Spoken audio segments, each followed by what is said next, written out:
કાર્તિક પૂર્ણિમાનો પાવન દિવસ આ વખતે 5 નવેમ્બર એટલે કે બુધવારના રોજ છે। આ તિથિને હિન્દુ ધર્મમાં દેવ દિવાળી કહેવામાં આવે છે। અનેક જગ્યાઓ પર દેવ દિવાળીની ઉજવણી ધામધૂમથી થતી હોય છે। પૌરાણિક માન્યતાઓ અનુસાર કાર્તિક પૂર્ણિમાના દિવસે દરેક દેવી દેવતા ધરતી પર આવે છે અને દિવાળી મનાવે છે।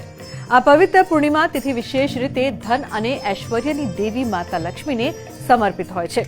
આ માટે આ દિવસે કરવામાં આવેલું વિશેષ પૂજન અને અનુષ્ઠાનોથી મા લક્ષ્મીની કૃપા સરળતાથી પ્રાપ્ત કરી શકાય છે। આમ તમારી આર્થિક સ્થિતિ જો સારી નથી અને ધંધામાં સતત મંદી આવે છે તો તમે દેવ દિવાળીના દિવસે આ ઉપાય કરો તો તમને ચોક્કસ તેનો ફાયદો થશે।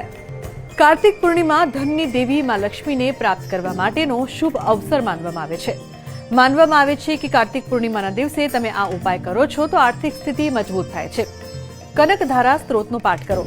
ધનની કમી દૂર કરવા માટે તમે દેવ દિવાળીના દિવસે વિધિ વિધાનથી કનકધારા સ્તોત્રનો પાઠ કરો।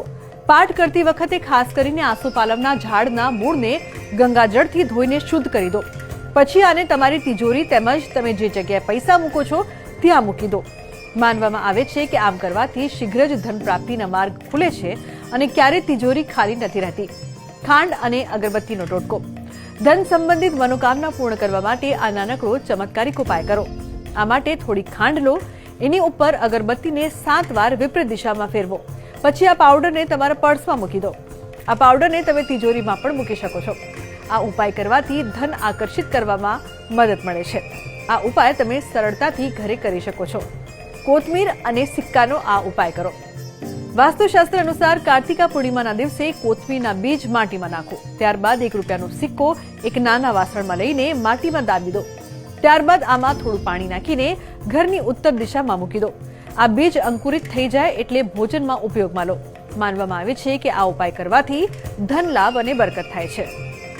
દેવ દિવાળીના દિવસે ભગવાન શિવે દાનવોનો સંહાર કર્યો અને દેવતાઓ બધા આનંદયુક્ત થઈ ગંગા નદીના તટ પર દીવો પ્રજ્વલિત કરી અને આ દિવાળીનો તહેવાર મનાવે છે। સૌથી પહેલા આ દિવસે આપણે લક્ષ્મી પ્રાપ્તિ હેતુ ધન લક્ષ્મી પ્રાપ્તિ હેતુ શું કરવું જોઈએ? તો સફેદ કલરનું કમળનું પુષ્પ લેવાનું છે।